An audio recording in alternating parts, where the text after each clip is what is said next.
Hello అండి, welcome to my channel. Today recipe gongura pappu. ఈ గోంగూర పప్పు అన్నది ఈ విధంగా చేసుకొని వేడి అన్నంలో తింటే చాలా బాగుంటుంది. ఈ గోంగూర పప్పుని ఇష్టపడిన వాళ్ళంటూ ఎవ్వరు ఉండరండి. మన తెలుగు వారికి ఇష్టమైన పప్పు, అది కూడా గోంగూర పప్పు. ఒక కుక్కర్ గిన్నెలోకి ఒక గ్లాస్ పప్పు అన్నది తీసుకొని వాష్ చేసుకొని ఉంచుకోవాలి. ఇప్పుడు అందులోనే ఒక గ్లాస్ పప్పుకి 3 గ్లాసులు వాటర్ అన్నది యాడ్ చేసుకుంటున్నాను.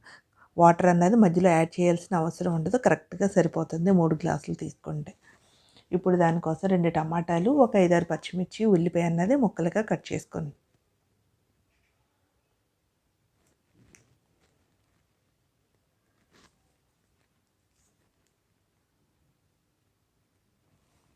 ఇక్కడ నేను గోంగూర అన్నది 2 కట్టలు తీసుకొని శుభ్రం చేసుకొని ఉంచుకున్నాను.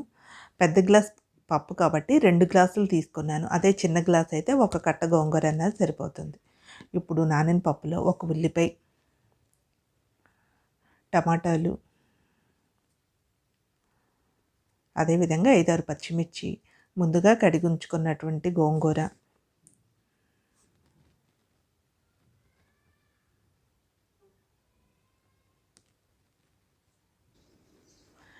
ఈ గోంగూర అన్నది కట్ చేసుకోవాల్సిన అవసరం లేదండి, కుక్కర్లో కాబట్టి మెత్తగా ఉడికిపోతుంది. ఇప్పుడు అదేవిధంగా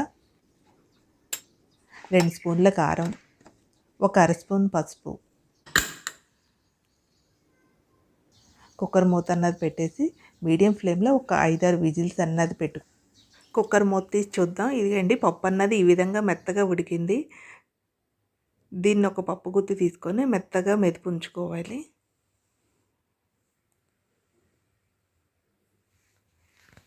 ఈ టైంలోనే ఉప్పు అన్నది యాడ్ చేసుకోవాలి. పప్పులో ఉప్పు ఎప్పుడు కూడా ఫస్ట్లో యాడ్ చేసుకోకూడదండి, ఎందుకంటే దానివల్ల పప్పు అన్నది ఉడకదు. పోపు కోసం ఒక పాండి పెట్టుకొని ఒక గరిటెడు ఆయిల్, అందులోనే పోపు దినుసులు, దంచినటువంటి ఒక 5-6 వెల్లుల్లి, కొద్దిగా కరివేపాకు, ఒక 2-3 ఎండుమిర్చి,